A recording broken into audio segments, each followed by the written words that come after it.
ये जो मुहिम, ये जो बच्चों की आवाज है, ये पूरे नेशनल मीडिया तक पहुंची है। ये पूरे भारत में जिस तरीके से आवाज गूंज रही है, अब इस आवाज को किस तरीके से आगे बढ़ाया जाए, किस तरीके से आप सभी चीज पे पूरी की पूरी चर्चा करेंगे, पूरा का पूरा प्लान आपको बताया जाएगा कि आज आपको क्या करना है, कल आपको क्या करना है, उसके अगले दिन आपको क्या करना है।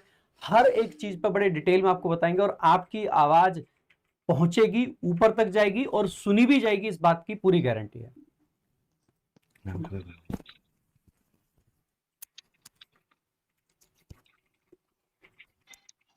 बिल्कुल भाई, देखिए जैसा आप सभी ने अभी तक बहुत बच्चे परेशान हुए, हर एग्जाम में जो धांधली हो रही है, और आप सबके सवाल हैं कि आखिर बच्चों के साथ, युवाओं के साथ कब तक ये चीजें होती रहेंगी। तो इन सब चीजों के ऊपर बहुत कुछ करके देख लिया, बहुत चीजें टीचर्स के साथ हो गई या बच्चों के साथ हो गई, लेकिन अब आगे क्या रहेगा, जिससे आने वाले कोई भी भर्ती परीक्षा हो, इन सब में सुधार आए, इन सब में यहाँ पर जो भी अभी गलतियां हो रही हैं, इन सब के ऊपर काम भी किया जाए। और साथ में अब आपको आगे क्या करना है जिससे कि शांतिपूर्ण चीजें हो। कोई किसी प्रकार का यहाँ पर प्रोटेस्ट इस तरह से नहीं करना जिससे किसी को भी नुकसान पहुंचे, और बहुत शांतिपूर्ण बात आप लोगों की रखी जाए। तो इसके ऊपर एक बहुत ही बढ़िया तरीके से प्लान जो है वो यहाँ तैयार किया गया है, और वही चीज अभी आपको सर यहाँ बताने वाले हैं। लेकिन आपको परेशान नहीं होना है कि आपके लिए परीक्षा चाहे कोई भी हो, यहाँ मुद्दा ये होना चाहिए कि आप सबके लिए चीजें बराबर हैं, और साथ साथ में आप सबके एग्जाम में जो रिफॉर्म्स की आवश्यकता है उन सब पर बात यहाँ पर की जाए। सर आपको बताएंगे कि किस तरह से अभी आगे चीजें रहने वाली है। जय हिंद दोस्तों, आप सभी को मेरा नमस्कार है भाई।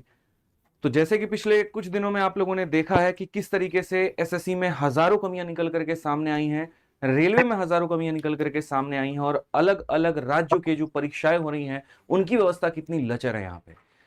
किस तरीके से यहाँ पर आपको एग्जाम के नाम पर धोखा दिया जा रहा है, किस तरीके से कैलेंडर निकालने के बाद भी यहाँ पर परीक्षा नहीं हो रही है, और सेंटर ऐसे तबेले में दिया जा रहा है जहां पर इंसान पेपर देने के बजाय मुझे लग रहा है जाकर के टूर करके आ रहा है।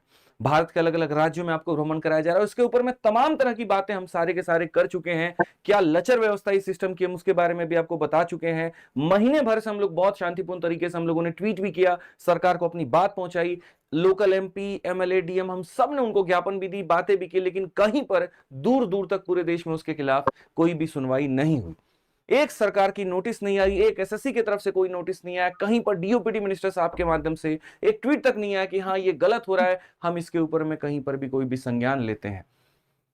हद तो तब हो जा रही है मेरे भाई, यहां जहां सांसद में समोसे के साइज के ऊपर में चर्चा हो रही है, उसके रेट के ऊपर में चर्चा हो रही है, लेकिन बच्चों का जो फॉर्म भरा जा रहा है उसके ऊपर में कोई चर्चा नहीं हो रही। एग्जाम सेंटर का रूप क्या रहेगा, रेखा क्या रहेगा, कितने समय के अंदर में रिजल्ट आएगा, इसके ऊपर में कहीं पर कोई चर्चा नहीं हो रही है, कोई बात नहीं हो रहा है। हम हजारों युवाओं को, लाखों युवाओं को, करोड़ों युवाओं को नौकरी देने का बात करते हैं, 2-2 करोड़ रोजगार का बात करते हैं, लेकिन वो रोजगार संपूर्ण भी होगा कि नहीं होगा, सही तरीके से होगा कि नहीं होगा, सही लोगों के हाथ में वो रोजगार जाएगा कि नहीं जाएगा, इसके ऊपर में कोई बात नहीं करता है। संख्या के नाम पर सिर्फ 2 करोड़ दे दिया गया, लेकिन जब ग्राउंड रिपोर्ट में आप पहुंचते हैं तो 2 लाख भर्ती निकलती है और उसमें से 20,000 फेयर होता है, बाकी का कहीं पर कुछ अता पता नहीं होता है। उसको करते करते भी 4 से 5 साल लग जाते हैं। और सिर्फ ये मुद्दा एसएससी का नहीं है, ये मुद्दा रेलवे का है, ये मुद्दा झारखंड में हो रही एसएससी परीक्षा का है, ये मुद्दा बिहार एसएससी के परीक्षा का है, ये मुद्दा यूपी के परीक्षाओं का है, ये अलग अलग टीचिंग एग्जाम्स के परीक्षाओं का है, और आज पूरा का पूरा देश इस चीज से पीड़ित है। कोई एक पर्टिकुलर प्रणाली नहीं है, कहीं पर कोई एक व्यवस्था नहीं है, कहीं बच्चों को वादा कर दिया जाए तो पेपर समय पर नहीं होता। इसके खिलाफ पूरे भारत में युवाओं के अंदर एक बहुत बड़ा आक्रोश है, एक दुख है सबके अंदर में यहां पर कि हो तो क्या हो। और इसी के लिए 31 जुलाई को मेरे भाई सारे के सारे शिक्षक जो है डीओपीटी मिनिस्टर साहब से मिलने गए थे, उनके सामने अपनी बात रखने गए थे, लेकिन वहां पर जो हुआ वो एकदम अपने आप में बहुत ही ज्यादा दर्दनाक, बहुत ही ज्यादा भयावह था। हमें बिल्कुल भी इस बात का अंदाजा नहीं था कि वो शिक्षक जो पूरे देश का निर्माण करते हैं, वो शिक्षक जो बच्चों को बनाते हैं, वो शिक्षक जो उनके बदन पर वर्दी पहनाते हैं, कल के दिन यहां पर वही वर्दी उनके ऊपर में भारी पड़ने वाली है। जो हाथों में वो लाठी दिलाते हैं, वही लाठी उनके कमर तोड़ने वाली है। 1% भी इस बात का अंदाजा नहीं था। हम तो सरकार से अपनी बात रखने गए थे वहां पे कि हाँ 4 लोग जाएंगे, जाकर के बात कहेंगे, और चर्चा हमें ये करके भगा हमें इस तरीके से दिया गया, इस तरीके से लाठी ऊपर चार्ज कर दी गई कि अभी पार्लियामेंट में सेशन चल रहा है। तो सेशन चल रहा है तो हम भी तो वही बात कह रहे हैं कि उस सांसद में हमारी भी आवाज उठनी चाहिए। सांसद में जो लोग बैठे उनको चुन करके किसने भेजा? मैंने भेजा, आपने भेजा, हम सब ने मिलकर के भेजा। और किस लिए भेजा? कि समोसा के साइज के ऊपर में चर्चा हो, या फिर हमारा जो हक है उसके ऊपर में चर्चा हो। किस बात के ऊपर में चर्चा हो। इतने समय के अंदर में एक भी यहां पर जो है मिनट नहीं दिया गया संसद के अंदर में इस मुद्दे के ऊपर में। क्या यह मुद्दा जरूरी नहीं है? यह मुद्दा आज भारत का सबसे बड़ा मुद्दा बन चुका है, जिसको लेकर के हर नेशनल मीडिया, हर सोशल मीडिया, हर व्यक्ति ट्वीट बना रहा है, वीडियोस बना रहा है, टैग कर रहा है यहां पे, और सरकार के कान तक अभी तक एक जू नहीं रंगी है। यानी इसका मतलब जो हुआ अब तक वो काफी नहीं था। इसके अलावा हमें बहुत कुछ करने की जरूरत है, कुछ ऐसा करने की जरूरत है यहां जहां पूरे सिस्टम तक, बच्चे बच्चे तक, व्यक्ति व्यक्ति तक, एमपी, एमएलए, डीएम, प्रशासन, हर किसी तक हमारी आवाज जाए और यहां पर ये रिफॉर्म होकर के रहे। इसके लिए आप तैयार हैं कि नहीं? आप एक बार कमेंट बॉक्स में बताइए।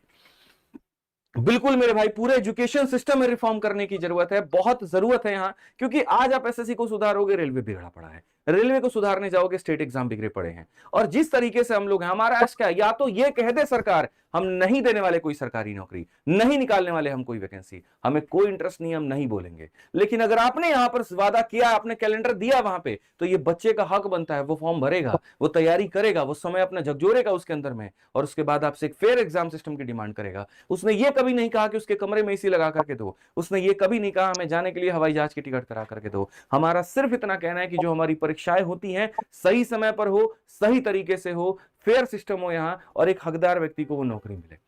आज बहुत दुख होता है देख करके कि जब एक बच्चा सालों साल की मेहनत करके किसी सेंटर पर पेपर देने पहुंचता है और सेंटर का अता पता नहीं चलता, कहीं गलती से अता पता लग भी जाता है और पेपर देने जाता है वहां पर, तो माउस के, कीबोर्ड के, सर्वर के 1 से 2 मिनट के लैगिंग करने के चलते वहां पर उसका पूरा पूरा साल बर्बाद हो जाता है। और उससे ज्यादा दुख तब इस बात का होता है जब चेयरमैन साहब आकर के ये कहते हैं, हाँ हमें पता चल रहा है यहां पर कि थोड़ी दिक्कतें आ रही हैं, बाहर से कोई हमारे सिस्टम को हैक करने की कोशिश करता है, तो हम तुरंत सिस्टम को रिबूट कर देते हैं और उस बच्चे को दूसरे पे शिफ्ट कर देते हैं। ये तो आपने बड़े सफाई से इस बात को कह दी, लेकिन एक बार भी आपने सोचा कि वो रिबूट करने के दौरान में उस बच्चे का टाइमर चल रहा है, शिफ्ट करने के दौरान में उसका मेंटल प्रेशर क्या हो रहा है? आप ऐसी टेक्नोलॉजी क्यों नहीं बनाते कि आपको रिबूट करने की आवश्यकता ना पड़े? आज भारत में इतनी सारी कंपनियां हैं, सभी बढ़िया तरीके से काम करती हैं, किसी का सिस्टम क्यों नहीं हैक होता है? लेकिन आप एक छोटा सा सरकारी नौकरी का पेपर करवा रहे हैं और वो आपका हैक हो जा रहा है। आप खुद एक तरफ मान रहे हैं कि सिस्टम में गड़बड़ी है, लेकिन आप उसके ऊपर में बड़े लेवल का समाधान करने के बजाय आपने नन्हे मुन्ने लोगों के हाथ में सेंटर दे रखा है। 10-10 लाख रुपए में, 12-12 लाख रुपए के अंदर में सेंटर बिक रहे हैं। क्या गारंटी है यहां पर कि वो सही तरीके से परीक्षा लेंगे? आप इस बात को बताइए। इसको लेकर के मेरे भाई हमने एक बहुत बढ़िया तरीके से 31 जुलाई को अपनी बात रखी, लेकिन शायद वो बात बढ़िया तरीके से नहीं गई।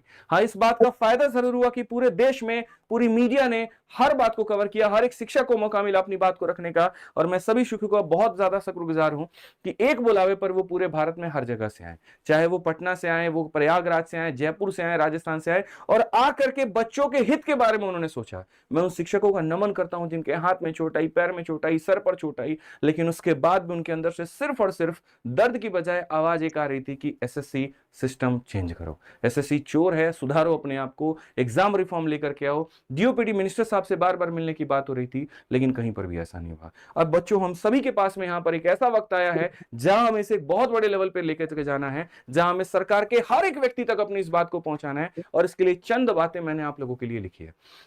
काफी लोग ये पूछ भी रहे थे कि सर आप ठीक हैं, नहीं है? भाई देखो, मेरे शरीर पे 10 चोट और आ जाए ना, मुझे फर्क नहीं पड़ेगा, लेकिन एक बच्चे के दिमाग पर जो चोट आती है ना, वो मुझे सबसे ज्यादा फर्क डालता है। हम बच्चे के साथ में साल साल भर, लोग पूछते हैं, पुलिस वालों ने पूछा आप क्यों आए उनके जगह पर, उनके गार्जियन क्यों नहीं, कोई और क्यों नहीं आए? उन्हें कौन बताए यहाँ पर कि माँ बाप को भी उसका पता नहीं होता जितना हमें उस बच्चे के बारे में पता होता है। वो हमारी क्लास में सारा टाइम बैठा होता है, हमसे पूछ रहा होता है, हमसे जान रहा होता है, फॉर्म भरते वक्त में हमें कॉल करेगा, रिजल्ट आने पर हमें कॉल करेगा, ज्वाइनिंग लेटर आने पर हमें कॉल करेगा, डिपार्टमेंट में कोई केस सॉल्व कर रहा है तो हमें बताता है। इस तरीके से एक बच्चा अगर इमोशनली कनेक्टेड है तो फिर गड़बड़ी में हो रही बातों को वो किससे कहने जाए? हमें पता है कि सरकार उसकी बात को नहीं सुनती है, हमें पता है यहां पर कि उसके लिए कहीं पर कोई चेंज नहीं हो सकता है, इसीलिए वो हमसे कहता है, हम सभी शिक्षकों से कहता है, और इसी वजह से ये शिक्षक समाज जो है वो आ गया है उनके लिए। लेकिन बदले में उनको मिला क्या? तो लाठी, जेल, एफआईआर, और इसके अलावा कुछ नहीं।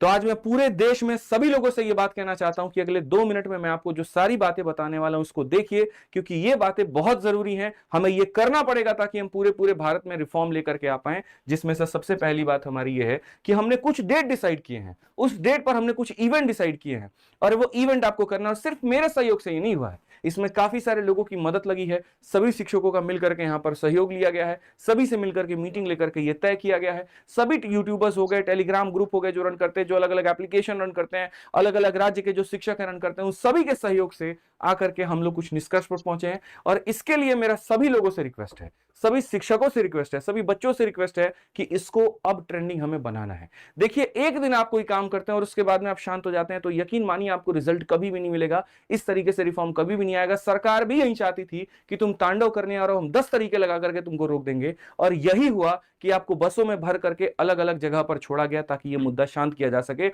लेकिन हम ठेहल आदमी हैं, हम लोग ऐसा थेथर बन जाएंगे ना इसके लिए कि तुम हमको जितना डराओगे, जितना दबाओगे, हम ऊपर उतना उठेंगे। स्पॉन्ज जानते हो दबाते हैं, लेकिन जैसे छोड़ोगे हाथ वैसे उठ जाएगा। तो बस यही काम करना है मेरे भाई कि हमें हमारी आवाज सरकार तक निष्पक्ष तरीके से पहुंचानी है। हमने कोई चोरी नहीं किया, हमने कोई गुनाह नहीं किया, जो हमारा हक है हम वो मांग रहे हैं। जिसमें सबसे पहला काम इस पूरे देश के हर एक युवा को, हर एक शिक्षक को यह करना है कि कल 4 अगस्त को दोपहर के 12 बजे देश भर में एक साथ सभी जिलों में, चाहे कलेक्टर कार्यालय हो, एमपी कार्यालय हो, एमएलए कार्यालय हो, सभी लोगों को आप जाकर के ज्ञापन सौंपेंगे। ज्ञापन का ड्राफ्ट हम एक सैंपल आपको प्रिपेयर करके दे देंगे।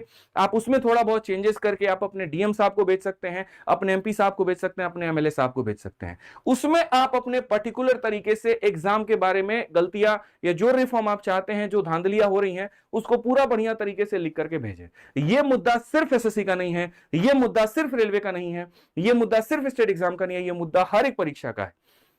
इसलिए चाहे 50 बच्चे का कोई इंस्टीट्यूट क्यों ना हो, 100 बच्चों का इंस्टीट्यूट क्यों ना हो, या 1 लाख बच्चों का इंस्टीट्यूट क्यों ना हो, सभी लोगों से मेरा आग्रह है यहां पर कि वो इंस्टीट्यूट के जो ऑनर्स हैं, जो टीचर्स हैं, जो यहां पर मालिक है उनके, वो अपने बच्चों के साथ में जाए। स्टूडेंट का जो यूनियन है वो साथ में जाए, कोई कॉलेज है तो कॉलेज का लीडर अपने बच्चों के साथ में जाए, और जा करके बस बहुत शांतिपूर्ण तरीके से आप अपने डीएम को, आप अपने एमपी को, आप अपने एमएलए को वो ज्ञापन सौंपेंगे।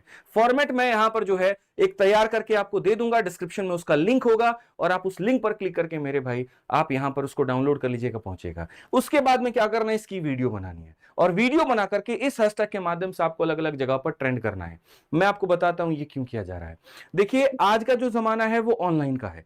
आप यहां पर ग्राउंड पर क्या करते हैं, एक छोटे से यूपी के छोटे से राज्य में, छोटे से डिस्ट्रिक्ट में क्या हुआ ये दुनिया नहीं देखती है, लेकिन अगर उसी की वीडियो बन करके ऑनलाइन पोस्ट कर दिया जाता है तो पूरा भारत देखता है, इंटरनेशनल मीडिया उसको देखती है, सत्ता के पक्ष और विपक्ष के लोग उसको देखते हैं, उसको टैग करते हैं, और उससे सरकार के ऊपर में प्रेशर बनता है। आप इस बात को भली भांति जानते हैं, तो आपको यह काम तो करना ही करना है, लेकिन उसके साथ दबाव को बनाने के लिए आपको वीडियो भी बनाना है और वीडियो को पोस्ट करना है। आप ट्विटर चलाते हैं, आप ट्विटर पे पोस्ट करो, आप इंस्टा चलाते हो, इंस्टा पे पोस्ट करो, आप फेसबुक चलाते हो, फेसबुक पे करो। आप यहां पर इनफैक्ट इंस्टाग्राम पर मुझे टैग कर सकते हो, मैं आपकी फोटो को, मैं आपके वीडियो को, मैं हर